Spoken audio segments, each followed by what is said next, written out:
Another JSE stock that caught market's attention today is Italtile. The tile and bathroomware manufacturer released its half-year numbers, posting a 15% slump in headline earnings per share. The group cited challenging trading conditions and a decline in global demand as some of the factors that weighed during this period. Business Day TV's Ndawuleng Lachela caught up with Italtile CEO Lance Foxcroft to discuss the numbers further. Here's that conversation. Yes, it was a challenging 6 months in Ndawuleng. The retail had a creditable result. They were only 3% down on sales. Where we really felt the 6 months was in our manufacturing division and our ceramic industries. That weighed heavily on our results as we continue not to run our factories at full capacity. Now, I mean, these conditions, these risks aren't going away anytime soon. Are there any, is there ways that the business is responding to the risks? Yes, I think we have changed management in our ceramic industries business. We continue to invest through the cycle. We had a new factory which came online 1.5 years ago that's starting to get to the numbers we expected to get to.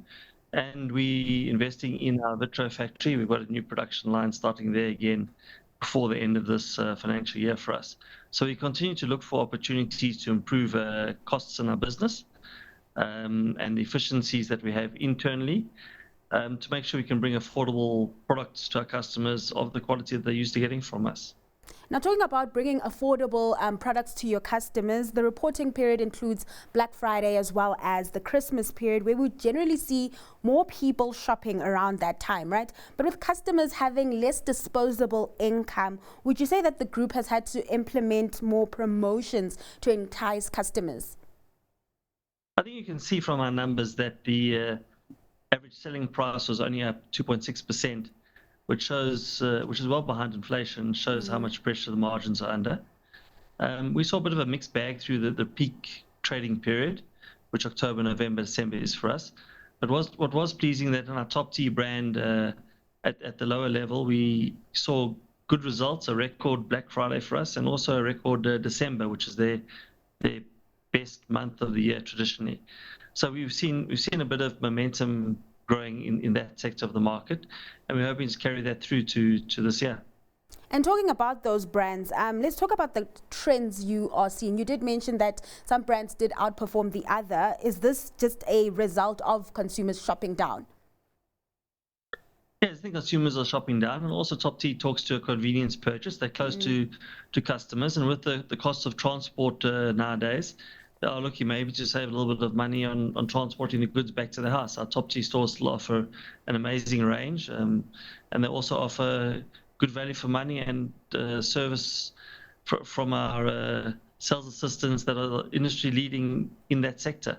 So they do provide a reason for people to come in there rather than going to a general building merchant or hardware supplier. And yeah, we're expecting that segment of the market to continue to do well.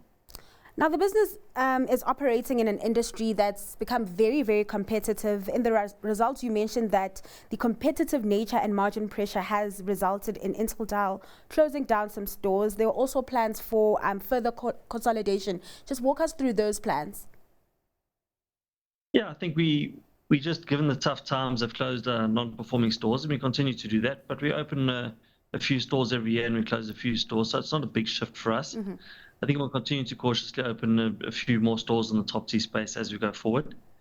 I think really where we've seen most of the competition is on the manufacturing division, where there are some factories opened in countries around us. And again, through our work we're doing on our efficiencies and with our upgraded technology, we hope to remain the first choice for customers. Now, despite the challenges, Italtile has maintained a strong balance sheet with net cash at 1.5 billion rand.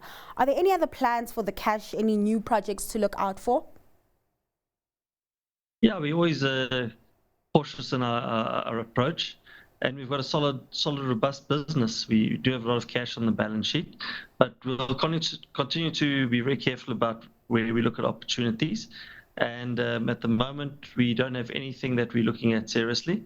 We're rather focusing on our own internal efficiencies and continue to invest in our own business, in technology and the people, to make sure we can continue to deliver exceptional service, unrivaled shopping experience, and bring those quality products to our customers at the right place and the right time. That was Italtile CEO Lance Foxcroft.